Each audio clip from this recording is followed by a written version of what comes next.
Shalom, damai di hati, jumpa lagi dengan saya Pendeta Heni Momongan.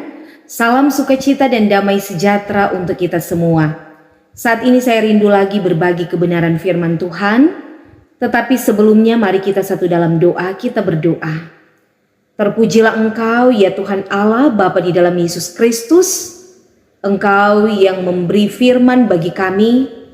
Maka saat ini kami mohon hikmat lewat pekerjaan kuasa Roh Kudus, membimbing kami untuk mengerti dan memahami perkataan Tuhan. Terlebih lagi kami dapat memaknainya dalam perjalanan hidup kami hari lepas hari, sehingga iman kami semakin berakar, bertumbuh, berbuah bagi Kristus. Bersabdalah ya Tuhan, kami sambut firman-Mu. Amin. Saudaraku yang diberkati Tuhan, bacaan yang akan kita renungkan dalam kitab Perjanjian Baru 1 Petrus pasal 2 ayat 1 sampai ayat 10. Dengan judul Yesus Kristus batu penjuru. Karena itu buanglah segala kejahatan, segala tipu muslihat dan segala macam kemunafikan, kedengkian dan fitnah, dan jadilah sama seperti bayi yang baru lahir, yang selalu ingin akan air susu yang murni dan yang rohani, supaya olehnya kamu bertumbuh dan beroleh keselamatan, jika kamu benar-benar telah mengecap kebaikan Tuhan. Dan datanglah kepadanya batu yang hidup itu, yang memang dibuang oleh manusia, tetapi yang dipilih dan dihormat di hadirat Allah. Dan biarlah kamu juga dipergunakan sebagai batu hidup untuk pembangunan suatu rumah rohani, bagi suatu imamat kudus, untuk mempersembahkan persembahan rohani yang karena Yesus Kristus berkenan kepada Allah. Sebab ada tertulis dalam kitab suci, sesungguhnya aku meletakkan di Sion sebuah batu yang terpilih, sebuah batu penjuru yang mahal, dan siapa yang percaya kepadanya tidak akan dipermalukan. Karena itu bagi kamu yang percaya ia mahal, tetapi bagi mereka yang tidak percaya, batu yang telah dibuang oleh tukang-tukang bangunan telah menjadi batu penjuru, juga telah menjadi batu sentuhan dan suatu batu sandungan. Mereka tersandung padanya karena mereka tidak taat kepada firman Allah, dan untuk itu mereka juga telah disediakan. Tetapi kamulah bangsa yang terpilih, imamat yang rajani, bangsa yang kudus, umat kepunyaan Allah sendiri, supaya kamu memberitakan perbuatan-perbuatan yang besar dari Dia, yang telah memanggil kamu keluar dari kegelapan kepada terangnya yang ajaib. Kamu yang dahulu bukan umat Allah, tetapi yang sekarang telah menjadi umatnya, yang dahulu tidak dikasihani, tetapi yang sekarang telah beroleh belas kasihan. Demikian jauh firman Tuhan. Tema perenungan kita, jadilah batu penjuru yang hidup untuk pembangunan iman. Saudaraku yang diberkati Tuhan, bila kita membaca keseluruhan surat 1 Petrus, maka kita akan menemukan bahwa surat ini memuat tema kemerdekaan orang percaya dan bagaimana seharusnya mengisi hidup yang telah dimerdekakan itu.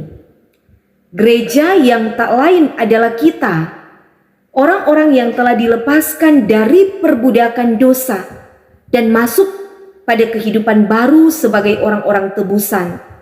Sehingga di ayat 9, orang percaya disebut bangsa yang terpilih, imamat yang rajani, bangsa yang kudus, umat kepunyaan Allah sendiri. Itulah status baru sebagai orang percaya, identitas dan panggilan gereja yang sesungguhnya, yaitu keluar dari kegelapan kepada terangnya yang ajaib. Kita adalah orang-orang yang diselamatkan dan dimerdekakan. Sungguh berbahagia menjadi orang yang merdeka, tetapi jauh lebih berbahagia bila dapat mengisi kemerdekaan itu dengan baik. Orang-orang percaya memperoleh kemerdekaan bukan atas dasar perbuatan baik atau usahanya sendiri, melainkan disadari sebagai anugerah Allah, sehingga perbuatan baik yang dilakukan merupakan wujud ungkapan syukur kepada Allah yang telah menyelamatkan kita. Penulis surat 1 Petrus dengan gamblang menekankan bahwa orang percaya yang sudah diselamatkan harus memiliki cara hidup yang berbeda dari dunia ini. Status sebagai umat Allah, sebagai bangsa yang terpilih, imamat yang rajani, bangsa yang kudus, umat kepunyaan Allah, kita memiliki status yang istimewa di hadapan Tuhan. Maka seharusnya kita menjadi pembawa berita tentang perbuatan-perbuatan yang besar dari Dia lewat kesaksian hidup, lewat kata dan perbuatan, lewat cara hidup yang baik yang secara otomatis membuat orang percaya harus berbeda dari orang dunia. Rasul Petrus menegaskan kepada orang percaya untuk membuang segala kejahatan, segala tipu muslihat, dan segala macam kemunafikan, kedengkian, dan fitnah. Karena semua itu menjadi penghambat dalam pertumbuhan iman, tidak dikenang Tuhan, tidak mendatangkan keselamatan, justru hanya akan merugikan diri sendiri dan akhirnya membawa pada kesengsaraan. Tetapi jadilah sama seperti bayi yang baru lahir, yang selalu ingin akan air susu yang murni dan yang rohani, supaya olehnya kamu bertumbuh dan beroleh keselamatan. Artinya, sebagai orang percaya hendaknya memiliki kerinduan yang besar, rasa haus akan firman Tuhan, karena firman Tuhan akan memberi pertumbuhan iman, membangun kehidupan rohani seseorang menuju pada keselamatan. Selanjutnya Rasul Petrus katakan, sebagai orang-orang yang telah mengecap kebaikan Tuhan, datanglah kepadanya sebagai batu yang hidup. Rasul Petrus memakai sebuah metafora atau kiasan untuk menggambarkan kebenaran ini, yaitu Yesus Kristus sebagai batu yang hidup. Batu yang dibuang oleh para tukang bangunan justru dipilih dan dihormati di hadirat Allah. Ungkapan ini bertujuan menghibur umat Kristen di masa itu yang sedang mengalami tekanan dan penganiayaan. Penulis menekankan sebuah hubungan pribadi dengan Yesus Kristus, bahwa Dia pun pernah ditolak, bahkan mengalami penderitaan yang berat, dihina, dicerca, bahkan disalibkan, hukuman yang paling hina. Namun Dia dipilih dan dihormati di hadirat Allah. Keberadaan kita juga sebagai orang-orang percaya digambarkan sebagai batu-batu hidup yang dipergunakan untuk pembangunan rumah rohani, suatu imamat kudus untuk mempersembahkan persembahan rohani. Artinya kita sebagai umat Tuhan, sebagai gereja, orang-orang yang percaya terpanggil untuk melayani Tuhan, membangun persekutuan bersama, mempersembahkan hidup kita untuk kemuliaan Tuhan. Batu yang hidup oleh Nabi Yesaya dalam Yesaya 28 ayat 16 digambarkan sebagai Mesias yang akan ditempatkan Allah di Sion dengan sebuah batu yang terpilih, batu penjuru yang mahal. Dan siapa yang percaya kepadanya tidak akan dipermalukan. Bagi orang percaya, Yesus Kristus menjadi batu penjuru. Kalau dalam suatu bangunan, batu penjuru adalah batu yang ditempatkan di sudut utama fondasi suatu bangunan dan menentukan arah bagi semua batu yang lain. Tetapi bagi yang tidak percaya, dia menjadi batu sentuhan dan sandungan. Mereka tersandung karena ketidakpercayaan, karena ketidaktaatan pada firman Tuhan. Saudara-saudaraku yang dikasihi dan diberkati Tuhan, sebagai orang percaya, kita perlu mengingat identitas kita sebagai orang-orang yang telah ditebus, sebagai orang-orang yang telah diselamatkan dan dimerdekakan. Kita yang telah mengecap begitu banyak kebaikan Tuhan, bahkan kita disebut sebagai umat pilihan. Maka kita patut merenungkan tentang bagaimana kita meresponi kasih Allah yang begitu sempurna. Sudahkah kita mempersembahkan persembahan rohani kita kepada Tuhan? Yesus Kristus sebagai batu penjuru, sebagai kepala gereja yang mempersatukan kita sebagai gerejanya dari berbagai karakter, sikap, dan berbagai latar belakang status sosial, dengan berbagai macam perbedaan, dipersatukan untuk saling membangun dalam iman kepada Kristus.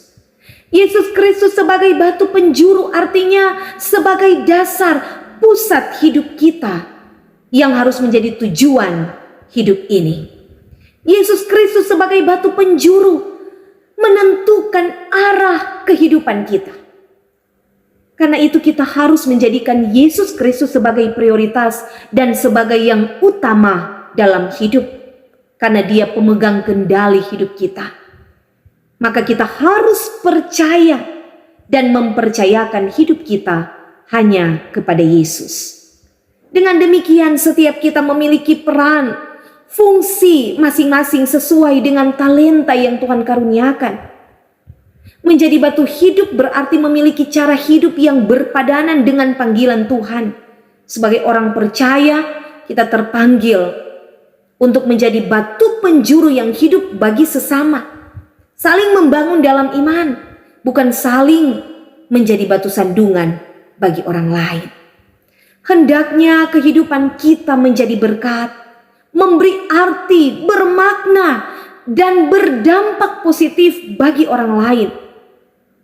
Baik itu di tengah keluarga, dalam persekutuan jemaat, dan bagi semua orang. Dan hidup kita dapat menjadi teladan lewat sikap hidup yang mencerminkan karakter Kristus. Kristus sebagai batu penjuru gereja dan dasar yang esa. Terpujilah Tuhan Yesus Kristus. Amin. Mari kita berdoa. Ya Yesus Kristus, batu penjuru yang hidup, kepala gereja dan Tuhan dunia, yang menganugerahkan keselamatan dan kemerdekaan, dan yang menjadikan kami sebagai umat pilihan, imamat yang rajani, umat yang kudus, umat kepunyaan Allah sendiri. Teguhkanlah iman kami, dan mampukanlah kami untuk dapat mengikuti teladan-Mu, menjadi batu penjuru yang hidup bagi sesama, supaya kami benar-benar saling membangun di dalam iman kepada Kristus melalui tindakan-tindakan nyata kami, dimanapun kami berkarya, dimanapun kami diutus untuk melayani, dan kami hidup bersama membangun persekutuan yang harmoni, yang memuliakan Kristus, sehingga nama Tuhan yang terus dimuliakan di segenap kehidupan kami.